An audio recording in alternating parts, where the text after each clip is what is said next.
अब आपको याद होगा कि यूहन्ना यीशु मसीह के जीवन से बड़ी सावधानी पूर्वक उन घटनाओं को लोगों के सामने ला रहा है जिनसे वह प्रमाणित कर सके कि यीशु ही मसीह था, हमारे जीवते परमेश्वर का पुत्र, ताकि लोग उसका विश्वास करें और इसी विश्वास के कारण से यीशु के जीवन को अपने जीवन में ग्रहण करें। और वह ये गवाही देता है कि यीशु ने अपने जीवन काल में और भी बहुत से काम किए जिनका वर्णन यहाँ नहीं किया गया, परंतु इन कामों का वर्णन इसलिए किया गया ताकि उनके द्वारा आप उस पर विश्वास लाएं। इस प्रकार हम देखते हैं कि यूहन्ना अपने लेखन के द्वारा हमारे विश्वास को बढ़ाना चाहता है। अपनी पत्री के अंत में वह कहता है कि जो जो कार्य यीशु मसीह ने किए, यदि वे एक एक करके लिखे जाते तो इतनी पुस्तकें लिखी जाती जो दुनिया के किसी पुस्तकालय में भी न समाती।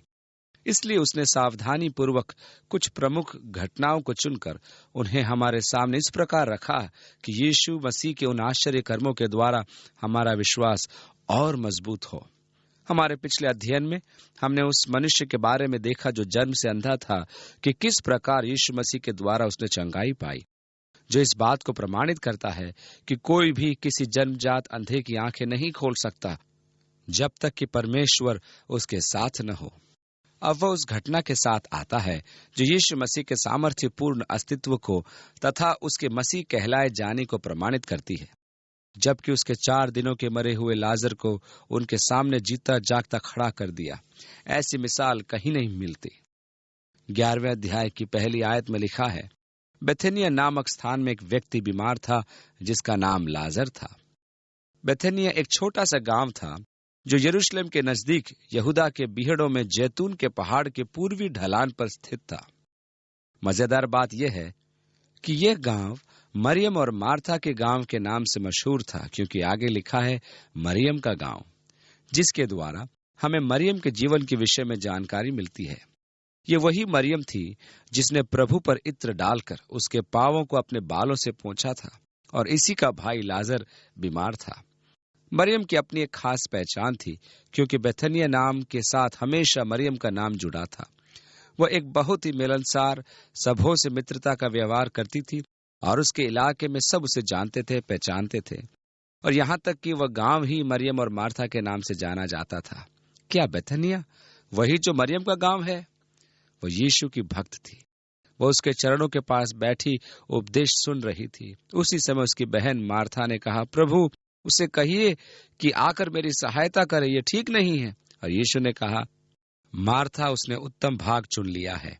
तू बहुत बातों की चिंता करती है और घबराती है, परंतु एक बात आवश्यक है, और उस उत्तम भाग को मरियम ने चुन लिया है जो उससे छीना न जाएगा। जी हाँ, ये वही थी जिसने बहुमूल्य इत्र से यीशु का अभिषेक किया था। इसलिए वह मरियम का गांव था, एक बहुत ही खास गांव। मैं मरियम से मिलने की बाट जो रहा हूँ। मुझे पक्का यकीन है कि वह ऐसी एक व्यक्ति है कि आप निश्चय ही उससे मिलना चाहेंगे। उसकी बहन मार्था भी एक विशेष व्यक्ति थी, परंतु उसका स्वभाव मरियम से भिन्न था। दूसरी आयत में लिखा है, यह वही मरियम थी जिसने प्रभु पर इत्र डालकर उसके पांव को अपने बालों से पोंछा था। इसी का भाई लाजर बीमार था। इस प्रकार यूहन्ना हमारे लिए मरियम की पहचान करा रहा है, क्योंकि नए नियम में शायद 4 मरियम हैं जिनका संबंध यीशु की कहानी से था। पहली उसकी माँ, दूसरी मरियम मगदलिनी, तीसरी लाजर की बहन और चौथी क्लियोपास की पत्नी। इस प्रकार नए नियम में 4 मरियमों का वर्णन है। वहां यीशु के क्रूस के पास यीशु की माता मरियम, मरियम मगदलिनी और क्लियोपास की पत्नी मरियम थी। इसलिए यूहन्ना को यह आवश्यक लगा कि इस मरियम की पहचान करे। तीसरी आयत, अतः उसकी बहनों ने उसे कहला भेजा, हे प्रभु देख, जिससे तू प्रीति रखता है वह बीमार है। खास बात तो यह है कि उन्होंने यीशु से आग्रह नहीं किया कि वह उसे चंगा करे। उन्होंने बस उसे जानकारी दी, तू जिससे प्रीति रखता है वह बीमार है। और वे जानती थी कि यीशु अवश्य ही उनकी बात पर ध्यान देगा, उनकी आवश्यकता को समझेगा, क्योंकि उसका संबंध इन लोगों से बहुत अच्छा था। इसलिए उन्होंने इस बात की कोई आवश्यकता नहीं समझी कि उसे कुछ करने के लिए कहें या आग्रह करें। उन्होंने सिर्फ इतना ही कहा, प्रभु आप जिससे प्रीति रखते हैं वह बीमार है। आगे लिखा है, यह सुनकर यीशु ने कहा, यह बीमारी मृत्यु की नहीं परंतु परमेश्वर की महिमा के लिए है, कि उसके द्वारा परमेश्वर के पुत्र की महिमा हो। अब इसके पीछे एक उद्देश्य था। परमेश्वर ने यह बीमारी इसलिए होने दी ताकि वह लाजर को यीशु के जरिए जिलाने के द्वारा अपनी शक्ति का प्रदर्शन कर सके। 5वीं आयत, यीशु मार्था और उसकी बहन लाजर से प्रेम रखता था। फिर भी जब उसने सुना कि वह बीमार है तो जिस स्थान पर वह था वहां 2 दिन और ठहर गया। इसलिए यूहन्ना को यह आवश्यक लगा कि वो बताए कि यीशु वास्तव में उन्हें प्रेम करता था। ऐसी बात नहीं थी कि यीशु को उनकी चिंता नहीं थी, परंतु वह जानबूझकर 2 दिन तक वहां रुका रहा। इन सब बातों के चलते यीशु बेथनिया से 20 मील दूर यरदन नदी के किनारे रुका हुआ था। और उन दिनों के हिसाब से देखा जाए तो यदि आप एक झुंड के साथ चल रहे हैं तो एक दिन में अधिक से अधिक 10 मील तक चल सकते थे, जो कि एक दिन की औसत यात्रा थी। इस प्रकार उन दिनों में हर 10 मील के बाद आप किसी भी तरफ जाओ तो या तो आपको कोई गांव मिलेगा, या फिर अगर गांव नहीं है तो कोई सराय अथवा रुकने का कोई सुरक्षित स्थान मिलेगा। और बेथनिया और यरीहो के 20 मील के बीच के बंजर इलाके में कोई गांव तो नहीं था, अलबत्ता एक सराय जरूर था, और इसमें कोई आश्चर्य वाली बात नहीं थी। यदि 10 मील के इलाके में कोई गांव नहीं है तो एक सराय जरूर रहती थी, जिससे आप अंदाजा लगा सकते थे कि आपने 10 मील का सफर तय कर लिया है। वह सराय आजकल के होटलों जैसी नहीं होती थी। वह दीवारों से घिरी एक जगह होती थी जिसमें एक छोटा मकान होता था, जिसमें सराय का मालिक प्राय रहा करता था, और वहां बीच में अक्सर एक कुआं रहता था, और आप हवाओं से बचने के लिए दीवार के साये में पनाह ले सकते थे और पानी का उपयोग कर सकते थे। सराय में किसी प्रकार का भोजन नहीं मिलता था, केवल थोड़ा सा शरण स्थल, और वह भी बिना छत का। और इस प्रकार यीशु यरदन नदी के किनारे रहने का मतलब था कि वह बेथनिया से 2 दिन के सफर की दूरी पर था, और उन्होंने बेथनिया से यीशु के पास संदेश भेजा, जिसे यीशु के पास पहुंचने में 2 दिन लगे। और समाचार मिलने के बाद यीशु वहां 2 दिन और रुके, और उसके बाद उन्होंने बेथनिया के लिए अपना सफर शुरू किया। इस प्रकार इन सब बातों में 6 दिन बीत गए जब यीशु बेथनिया पहुंचे, और इस बीच के समय में यीशु को पूरी जानकारी थी कि बेथनिया में क्या चल रहा है।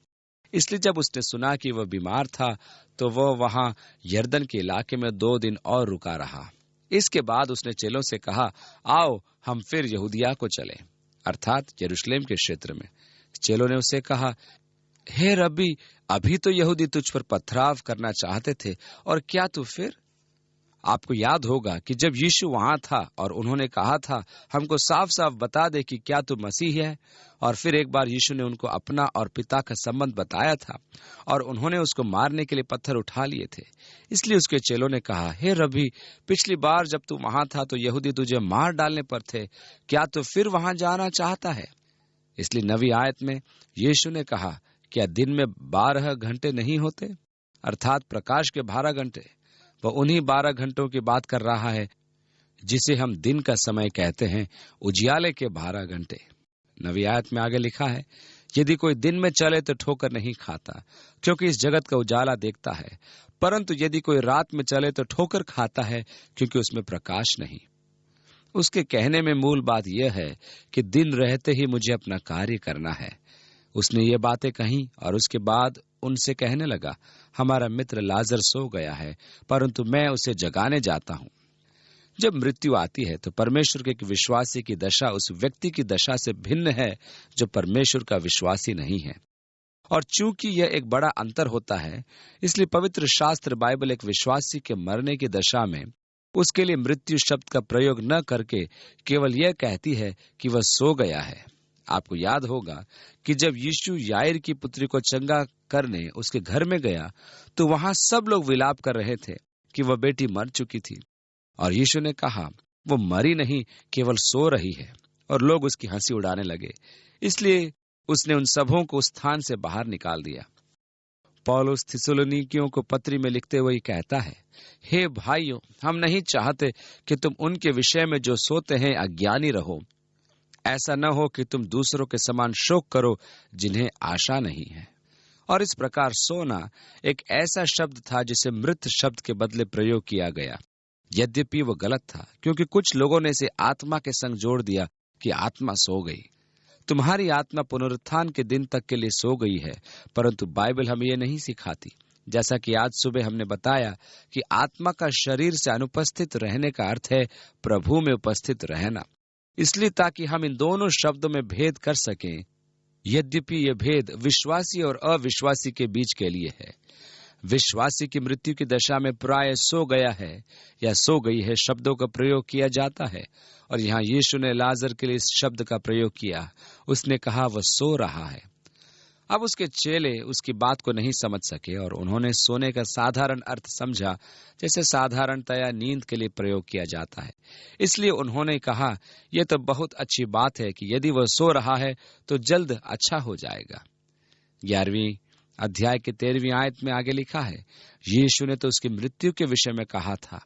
तब यीशु ने उनसे साफ साफ कह दिया, लाजर मर गया है और मैं तुम्हारे कारण आनंदित हूं कि मैं वहां न था, जिससे तुम विश्वास करो। अब जैसा कि यूहन्ना ने कहा कि उसने ये सब बातें इसलिए लिखी कि वे इनके द्वारा विश्वास पाएं, और इस प्रकार यीशु ने एक बार फिर अपने कार्यों को गवाही के रूप में प्रयोग किया। मेरा विश्वास करो कि मैं पिता में हूं और पिता मुझ में है, नहीं तो कामों ही के कारण मेरा विश्वास करो। उसने कहा, मेरे कामों ही के कारण, वे ही मेरे गवाह हैं। अब मैं तुम्हारे कारण आनंदित हूं कि मैं वहां नहीं था, क्योंकि यदि वह वहां होता तो वह उसे बीमारी से चंगा कर देता। वह एक महिमामय आश्चर्य कर्म होता, परंतु वह उससे भी महान महिमामय आश्चर्य कर्म करना चाहता था। वह लाजर की मृत्यु तक रुका रहा। वास्तव में वह उसके गाड़े जाने तक रुका रहा, और वे लोग अपने मुर्दे को उसी दिन गाड़ देते थे, क्योंकि उन दिनों इज़राइल में मुर्दों का मसाला लगाकर रखने की प्रथा चलन में नहीं थी। वे अपने मुर्दों को उसी दिन गाड़ देते थे, और इसलिए यीशु ने कहा, मैं तुम्हारे लिए प्रसन्न हूं कि मैं वहां नहीं था, ताकि जब तुम ये आश्चर्य कर्म देखो तो विश्वास करो। तब तुम वास्तव में जानोगे कि मैं कौन हूं। इसलिए कोई बात नहीं, आओ हम अब उसके पास चले। अब थोमा, जो इस समय तक कुछ भी नहीं समझ पाया था कि क्या हो रहा था, उसने सोचा कि उसको भी कुछ बोलना चाहिए। और जब आप बिना सोचे समझे ये कुछ बोलते हो तो मुंह से कुछ मूर्खतापूर्ण बातें ही निकलती हैं। किसी ने कहा है, यह अधिक अच्छा है कि आप अपना मुंह बंद रखें ताकि लोग आपको मूर्ख समझें। कहीं ऐसा न हो कि आप बोलकर अपने मुंह खोलकर उनके शक को सच्चाई में बदल दें। अब थोमा ने, जो दिदुमुस कहलाता है, अपने साथी चेलों से कहा, आओ हम भी उसके साथ मरने को चले। अब वह शायद आपको याद होगा कि उन्होंने कहा था, प्रभु आप वहां वापस क्यों जाना चाहते हैं?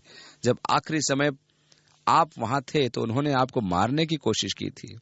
और शायद थोमा ये कहना चाह रहा था, प्रभु वहां दोबारा वापस जाना मूर्खता होगी, वे आपको जान से मार देंगे। और इसलिए वह कह रहा है, ठीक है, अगर वह वापस जाना ही चाहता है तो आओ हम भी उसके साथ मरने को वापस चलें। दूसरे शब्दों में, हम अपनी मौत को गले लगाने जा रहे हैं। वहां पहुंचने पर यीशु को यह मालूम हुआ कि लाजर को कब्र में रखे 4 दिन हो चुके हैं। बेथनिया यरूशलेम के समीप कोई 2 मील की दूरी पर था। बहुत से यहूदी मार्था और मरियम के पास उनके भाई की मृत्यु पर शांति देने आए थे। जब मार्था ने यीशु के आने का समाचार सुना तो उससे भेंट करने को गई, परंतु मरियम घर पर बैठी रही। अब बेथनिया जैतून के पहाड़ की चोटी के पास पूर्वी ढलान पर था, और आप बेथनिया से मृत सागर तक का सारा इलाका देख सकते थे। और यरीहो से आती हुई कई मील लंबी सड़क पहाड़ी का चक्कर लगाते हुए यरूशलेम की तरफ आती हुई दिखाई पड़ती थी। और इस प्रकार उन्होंने एक भीड़ को आते हुए देखा और अनुमान लगाया कि ये अवश्य ही यीशु और उसके चेले हैं। और मार्था उन शोक मनाने वालों को जो उसके घर पर आए थे छोड़कर यीशु से मिलने निकल पड़ी, और उसके वहां पहुंचने के पहले ही उससे मिली। 21वीं आयत में मार्था ने यीशु से कहा, प्रभु यदि तू यहाँ होता तो मेरा भाई कदापि नहीं मरता। इसमें कोई शक नहीं कि उसके स्वर में कड़वाहट भले ही न हो, परंतु निराशा अवश्य थी। प्रभु आप कहाँ थे? आप खबर पाते ही एकदम क्यों नहीं आए? वह एक प्रकार से यीशु को झिड़क रही थी। प्रभु यदि आप यहाँ होते तो मेरा भाई कदापि नहीं मरता। जब हमने आपको खबर दी तो आप क्यों नहीं आए? क्या आपको अंदाजा है कि उसे मरे 6 दिन हो चुके हैं? 22वीं आयत, और मैं अब भी जानती हूँ कि जो कुछ तू परमेश्वर से मांगेगा परमेश्वर तुझे देगा। उसके कथन में विश्वास कूट कूट कर भरा था, परंतु मुझे नहीं लगता कि मार्था अपने भाई के पुनः जीवित होने की आशा लगाए थी, परंतु उसके कथन में विश्वास भरा था और शायद किसी चमत्कार की ओर इशारा था। प्रभु क्या आप जानते हैं, आप पिता से जो कुछ मांगेंगे मैं जानती हूँ कि वो आपको मिल जाएगा। और ये हो सकता है कि वो यहाँ यीशु को सलाह दे रही हो कि वो लाजर को जीवित कर दे। हालांकि जब वे कब्र पर आए और उसने कहा पत्थर को लुढ़का दो, उन्होंने कहा उसको कब्र में रखे तो 4 दिन हो गए हैं और अब तो उसमें से दुर्गंध आती है। परंतु हो सकता है कि मार्था का विश्वास कुछ इस प्रकार हो गया हो, प्रभु मैं जानती हूं कि जो कुछ आप पिता से मांगेंगे वो आपको देगा। 23वीं आयत में यीशु ने उससे कहा तेरा भाई फिर जी उठेगा। और मार्था ने उससे कहा मैं जानती हूं कि अंतिम दिन में पुनरुत्थान के समय वो जी उठेगा। और यीशु ने कहा पुनरुत्थान और जीवन मैं ही हूं, जो कोई मुझ पर विश्वास करता है वह यदि मर भी जाए तो भी जिएगा, और जो कोई जीवित है और मुझ पर विश्वास करता है वह अनंत काल तक न मरेगा। क्या तू इस बात पर विश्वास करती है? एक बड़ा ही मौलिक कथन जिसे यीशु कभी भी नहीं कह सकता था यदि वह परमेश्वर का पुत्र न होता तो। ये ऐसा कथन था जिसे कहने की कोई हिम्मत नहीं कर सकता था जब तक उसको लोग पागल न समझते हों। यदि आपके सामने कोई खड़े होकर कहे पुनरुत्थान और जीवन मैं हूं, यदि तुम जीवित हो और मुझ पर विश्वास करते हो तो तुम अनंत काल तक नहीं मरोगे, बोलने वाला या तो पागल था या फिर उसे परमेश्वर का पुत्र होना चाहिए। और यहाँ वो परमेश्वर का पुत्र था। और फिर यीशु ने कहा क्या तू इस बात पर विश्वास करती है? यीशु हमेशा ये चाहते थे कि लोग उसकी बात का उत्तर हाँ या ना में दें। आप खामोश नहीं रह सकते थे। उसने कहा जो मेरे साथ नहीं वो मेरे विरुद्ध है। तुम तटस्थ नहीं हो। यदि तुम मेरे साथ नहीं हो तो मेरे विरुद्ध हो। अब जबकि उसने कहा क्या तू इस बात पर विश्वास करती है, तुम हाँ या ना में उत्तर दे सकती हो। हाँ मैं इस बात पर विश्वास करती हूं, नहीं मैं विश्वास नहीं करती, ऐसा कह सकते थे। यह एक मौलिक कथन है जो उसकी परमेश्वर के पुत्र के रूप में पहचान कराता है, या एक पागल झक्की मनुष्य के रूप में। और आप चाहें तो विश्वास करें अथवा नहीं। यदि आप इस पर विश्वास करते हैं तो आप अनंत जीवन के वारिस बनने की आशा कर सकते हैं, और यदि आप विश्वास नहीं करते तो आपको अनंत की कोई आशा नहीं रखनी चाहिए। विश्वास करने के सिवाय अन्य कोई आशा नहीं है और न ही कोई अन्य उपाय। और इस प्रकार यीशु ने मार्था के विश्वास को चुनौती दी और उसने स्वीकार किया, हाँ प्रभु मैं विश्वास करती हूं कि परमेश्वर का पुत्र मसीह तो जगत में आने वाला था, वह तू ही है। अब यीशु इस कथन के कारण से हमें उस बात का एहसास होता है जो उसने पिछले अध्याय में भेड़ों के विषय में कही थी, मेरी भेड़ें मेरा शब्द सुनती हैं, मैं उन्हें जानता हूं और वे मेरे पीछे चलती हैं, और मैं उन्हें अनंत जीवन देता हूं, वे कभी नष्ट न होंगी। अब यह कहना कितनी बेतुकी बात होगी कि वह जो अनंत जीवन का वारिस था मर गया। यह बात कुछ जमती नहीं। हाँ उसके पास अनंत जीवन है, हाँ वो कल मर गया। नहीं, यदि आपके पास अनंत जीवन है तो आप मर नहीं सकते। और यह अनंत जीवन की प्रतिज्ञा परमेश्वर ने की है। यह जीवन पुत्र में है, और जिसके पास पुत्र है उसके पास जीवन है। पुनरुत्थान और जीवन मैं ही हूं। इसलिए हम उस परमेश्वर के संतान के विषय में क्या कहेंगे जिसको हम कहते हैं कि मर गया? हुआ यूं है कि उसके पास उसकी आत्मा है। जो वास्तविकता में मैं हूं उसका पृथ्वी पर का डेरा उखड़ गया है, जिसे परमेश्वर ने मेरी आत्मा के लिए तैयार किया था। वह हाथ के द्वारा बनाया हुआ नहीं है, वह तो स्वर्ग में अनंत काल का है। जिस शरीर रूपी तंबू में मैं अभी रह रहा हूं वह तो चंद दिनों का है। आप कभी डेरे के विषय में यह न सोचें कि यह वह स्थायी है, वो तो चंद दिनों का है, और हमें एक दिन अवश्य ही इसे छोड़कर आगे बढ़ना है। शायद आपको यह जानकर अच्छा लगे कि आज भी पवित्र देश इज़राइल में एक जाति तंबुओं में रहती है, और वे अपने तंबुओं को एक जगह से दूसरी जगह उखाड़ कर ले जाते रहते हैं। वे भेड़ बकरियां पालते हैं और वे उनको एक चारागाह में चराते हैं और फिर अपना डेरा उखाड़ लेते हैं, और इस काम को उनकी औरतें करती हैं, क्योंकि आदमियों को इस विषय में अधिक नहीं मालूम। और फिर वे आगे बढ़ जाते हैं और उनकी औरतें तंबू गाड़ती हैं। इस जाति में से कुछ लोग अब स्थायी तौर पर रहने लगे हैं। जब वे पक्का निश्चय कर लेते हैं कि अब उन्हें स्थायी तौर पर एक स्थान पर रहना है, तो पहले वे छोटी छोटी खोलियों में रहते हैं और फिर धीरे धीरे अपने मकान बनाने आरंभ कर देते हैं। परमेश्वर मुझे नया शरीर देने जा रहा है, जिसको स्वर्गीय परिस्थितियों के मुताबिक बनाया गया है। यह शरीर मेरा चिरस्थायी रहने का स्थान है, और उस पर समय का कुछ भी प्रभाव नहीं पड़ता, न उस पर दुख तकलीफ कोई असर डाल पाते हैं। यह वह शरीर है जिस पर किसी बीमारी का प्रभाव नहीं पड़ता, न ये कभी थकता है और न ही फूलता या पिचकता है। नया शरीर परमेश्वर का भवन जो मनुष्य के हाथों द्वारा निर्मित नहीं है, वो तो स्वर्ग में अनंत काल तक है। अब मैं अभी जिस शरीर में जीवित हूँ, वह पृथ्वी के वातावरण के अनुसार तैयार किया गया है। परमेश्वर ने मेरे लिए एक नया शरीर तैयार किया है जो स्वर्गीय वातावरण के अनुसार है। मैं स्वर्ग में प्रवेश कर सकूं, इसके लिए मुझे अपने शरीर को बदलने की आवश्यकता पड़ेगी। इस बात से हमें इल्लियों की याद आती है कि उनके शरीर में कैसा परिवर्तन होता है। उनका शरीर भूमि के हिसाब से बना होता है। उनके छोटे छोटे पांव होते हैं और वे खेतों में रेंगती हैं।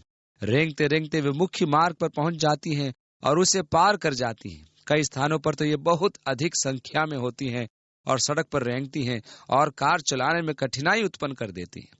और जब वे इल्लियां डामर की सड़क पर चलती हैं, तो मैं कल्पना कर सकता हूं कि वे अपने मन में क्या सोचती होंगी।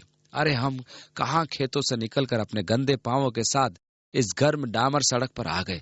काश कि मैं उड़ सकती, ये बहुत गर्म है, काश कि मैं उड़ सकती।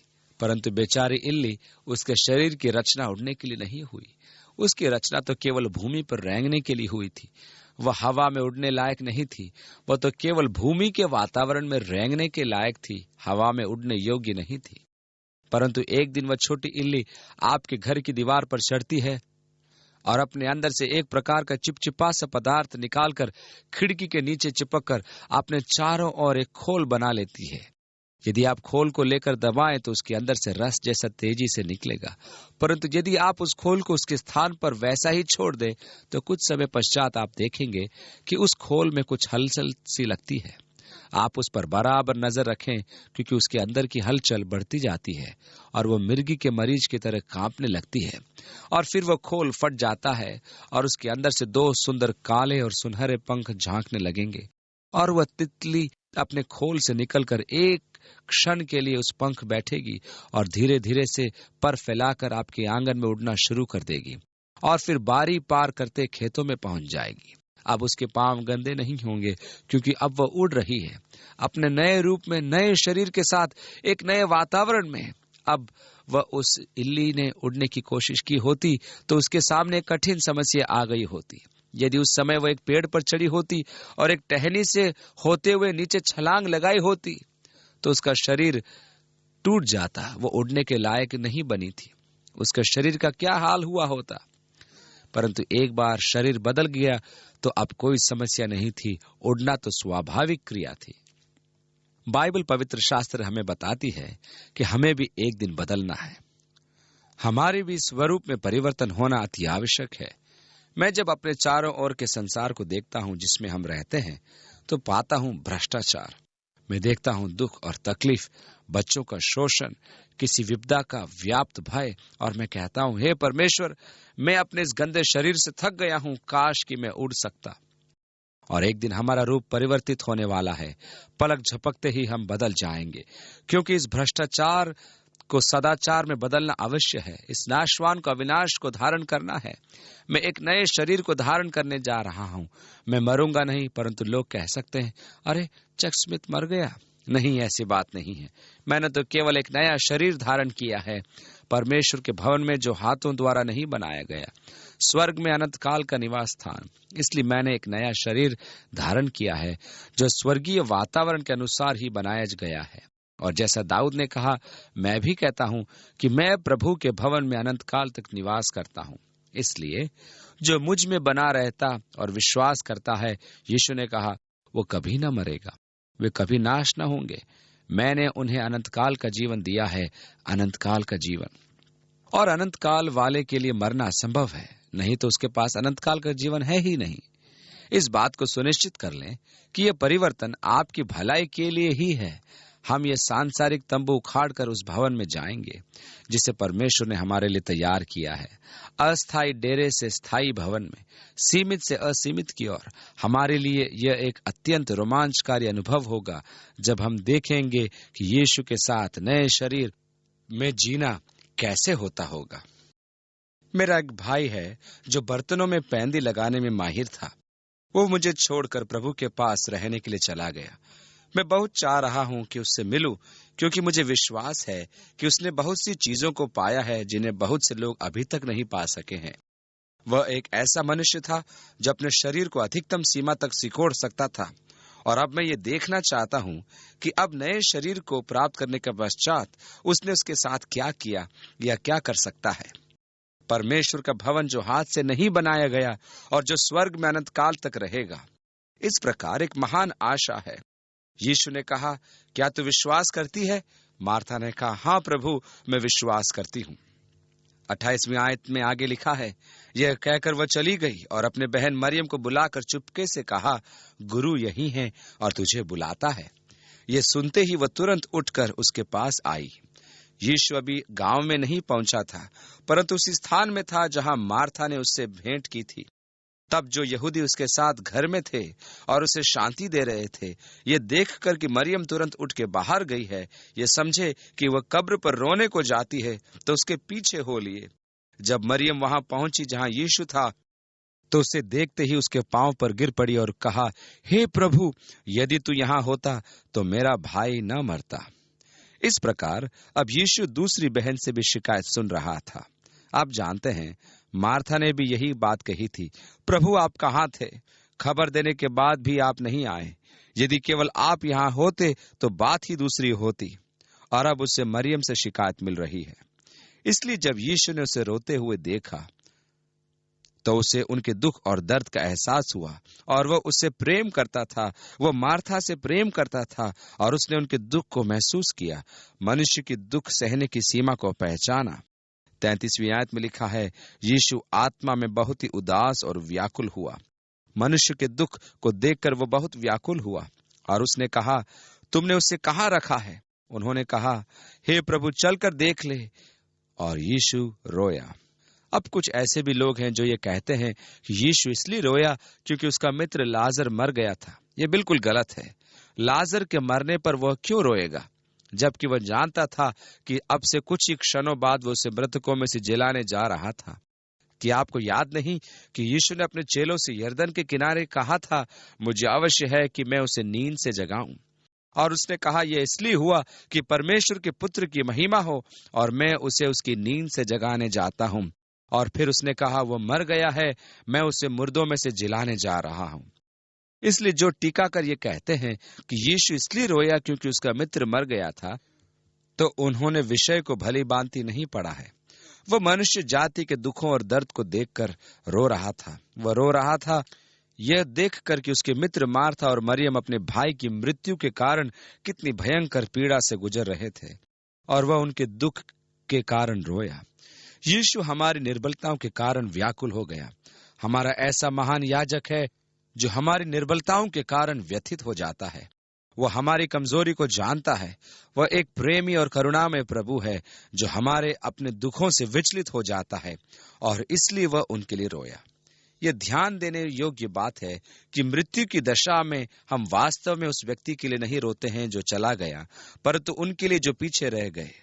जब मेरे पिता और मेरे भाई मारे गए थे तो मैं उनके लिए नहीं रोया था, मैं अपने लिए रोया था।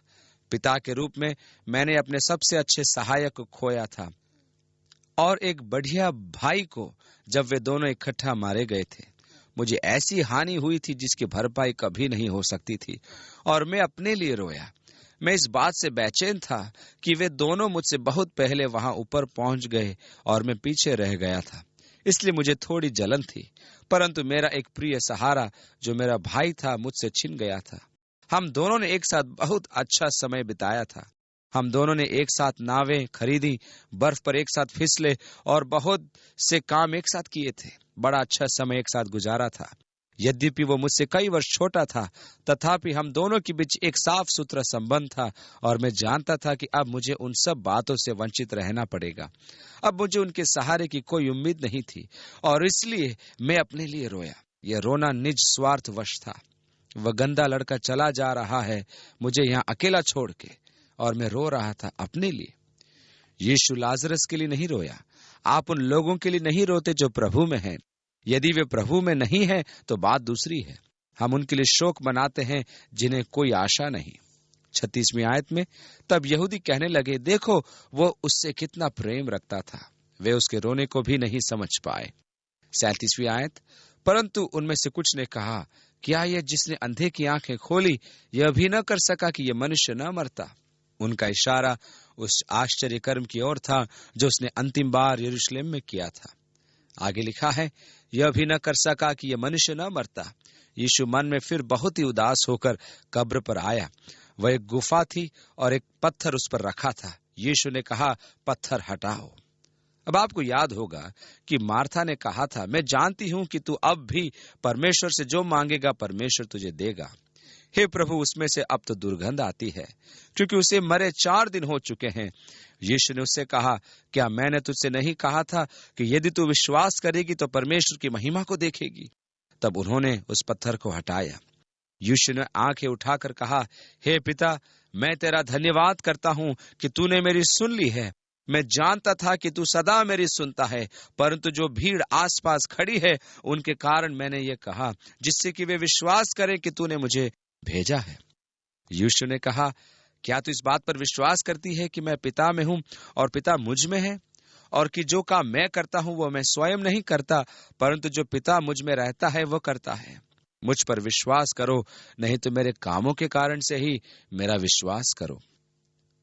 अब वो अपनी इन बातों से एक और बड़ा प्रमाण दे रहा है कि पिता उसमें है और वह पिता में है, कि वह और पिता एक है। वह एक और प्रमाण दे रहा है, और इसलिए जो मैंने कहा वह इस भीड़ के कारण कहा, जिससे कि वे विश्वास करें कि तूने मुझे भेजा है। 43वीं आयत, यह कहकर उसने बड़े शब्द से पुकारा, हे लाजर निकला। एक टीकाकार ने कहा कि यदि उसने केवल इतना ही कहा होता कि निकला, तो उसी समय अन्य कब्रों के मुर्दे भी निकल आते। इसलिए उसने कहा, लाजर निकला। 44वीं आयत में आगे लिखा है, जो मर गया था वह कफन से हाथ पांव बंधे हुए निकल आया, और उसका मुंह अंगोछे से लिपटा हुआ था। यीशु ने उनसे कहा, उसे खोल दो और जाने दो। तब जो यहूदी मरियम के पास आए थे और उसका ये काम देखा था, उनमें से बहुतों ने उस पर विश्वास किया, परंतु उनमें से कुछ ने फरीसियों के पास जाकर यीशु के कामों का समाचार दिया। इस पर प्रधान याजकों और फरीसियों ने महासभा बुलाई और कहा, हम करते क्या हैं? यह मनुष्य तो बहुत चिन्ह दिखाता है। यदि हम उसे यूं ही छोड़ दें तो सब उस पर विश्वास ले आएंगे, और रोमी आकर हमारी जगह और जाति दोनों पर अधिकार कर लेंगे। अब यूहन्ना यहाँ पर हमें उस साजिश की एक झलक दिखा रहा है जो यीशु को डालने के लिए रची जा रही थी। वहां के धार्मिक नेताओं को अपना पद खोने का भय सता रहा था। तुम नहीं समझ रहे, इस तरह तो हमारी पूछ परख की खत्म हो जाएगी। हम अपने काम से भी हाथ धो बैठेंगे, हमारे हाथ के तोते उड़ जाएंगे। हम क्या करने जा रहे हैं? अरे कुछ तो करना ही पड़ेगा। यदि कुछ नहीं करेंगे तो भूखों मरने की नौबत आ जाएगी। आगे लिखा है, तब उनमें से कैफा नामक एक व्यक्ति ने, जो उस वर्ष का महायाजक था, उनसे कहा, तुम कुछ भी नहीं जानते और न ये समझते हो कि तुम्हारे लिए यह भला है कि हमारे लोगों के लिए एक मनुष्य मरे और सारी जाति नष्ट न हो। अब यूहन्ना का कहना है कि कैफा क्या कह रहा था वह समझ नहीं पाया। वो महायाजक था और उस पद के अनुसार वो भविष्यवाणी कर रहा था कि देश की खातिर यदि एक मनुष्य मर जाए तो कोई बात नहीं, लोगों को खुश करने वाली भविष्यवाणी। जब यीशु क्रूस पर लटके थे तो उस महायाजक ने एक और बात कही। उसने कहा, इसने औरों को बचाया परंतु स्वयं को नहीं बचा सकता। बिल्कुल सच। यदि वह स्वयं को बचाता तो वह दूसरों को नहीं बचा सकता था। यीशु जिस स्थिति में था वह दोनों काम नहीं कर सकता था। यदि वह स्वयं को बचाने के लिए क्रूस से उतर आता तो वह हमको अर्थात हम पापियों को नहीं बचा पाता। इसलिए उसने कहा, इसने दूसरों को बचाया, अपने आप को नहीं बचा सकता। बहुत रोचक बात, और फिर भी एकदम सही, क्योंकि वह महायाजक होने के नाते आगे भविष्य में होने वाली बात के बारे में कह रहा था। महायाजक होने के नाते वह एक तरह से भविष्यवाणी कर रहा था कि तुम कुछ भी नहीं जानते और न ये समझते हो कि तुम्हारे लिए भला है कि एक हमारे लोगों के लिए एक मनुष्य मरे और सारी जाति नष्ट न हो। लोगों के लिए अपने प्राण दे ताकि सारी जाति नष्ट न हो। और यूहन्ना ये बताता है कि वास्तव में महायाजक अपने बारे में नहीं कह रहा था। आगे लिखा है, यह बात उसने अपनी ओर से न कही, परंतु उस वर्ष का महायाजक होकर भविष्यवाणी की कि यीशु उस जाति के लिए मरेगा, और न केवल उस जाति के लिए वरन इसलिए भी कि परमेश्वर की तितर बितर संतानों को एक कर दे। अतः उसी दिन से वे उसे मार डालने का षड्यंत्र रचने लगे। इसलिए यीशु उस समय से यहूदियों में प्रकट होकर न फिरा, परंतु वहां से जंगल के निकटवर्ती प्रदेश के इफ्राइम नामक एक नगर को चला गया और अपने चेलों के साथ वहां रहने लगा। इस प्रकार यीशु फिर वापस यरदन के इलाके में चला गया और लाजर को जिलाए जाने के बाद से यरूशलेम के आसपास नहीं रुका। यहूदियों के फसह का पर्व निकट था और बहुत से लोग फसह से पहले देहात से यरूशलेम को गए कि अपने आप को शुद्ध करें। अब फसह के पर्व में सम्मिलित होने के लिए बहुत जरूरी था कि वे स्वयं को शुद्ध किए जाने के रस्मों को पूरा करें, और आप वहां यरूशलेम में जाकर प्रभु के सामने प्रतिज्ञा करते हैं और शुद्ध किए जाने की रस्मों को पूरा करते हैं। आपको याद होगा कि जब पौलुस यरूशलेम को लौटकर आया तो उस समय एक पर्व निकट था और पौलुस की इच्छा उस वर्ष पर्व में सम्मिलित होने की थी। और इस प्रकार जब वो वहां पहुंचा, चूंकि वो पर्व में शामिल होना चाहता था, इसलिए वह शुद्धिकरण की रस्म से गुजर रहा था। और उस समय जब आसिया के एक व्यक्ति ने उसे देखा और कहा, अरे देखो, क्या यह वही व्यक्ति नहीं जो हर जगह अन्य जातियों के मध्य उपदेश देता फिर रहा है? और जब उन्होंने पौलुस को शुद्धिकरण की रस्मों को पूरी करते देखा तो एक और खड़ा कर दिया, और बहुत से यहूदी वहां जल्दी पहुंचते थे ताकि वे इन शुद्धिकरण की रस्मों को पूरा कर सकें, ताकि वे पर्व में भाग ले सके। और इस प्रकार अतः यीशु को ढूंढने लगे और मंदिर में खड़े होकर आपस में कहने लगे, तुम क्या सोचते हो, क्या वो पर्व में नहीं आएगा? अब दोनों ने अर्थात प्रधान याजकों और फरीसियों ने ये आदेश दे रखा था कि यदि कोई ये जाने कि यीशु कहाँ है तो बताए, ताकि वे उसे पकड़ सके।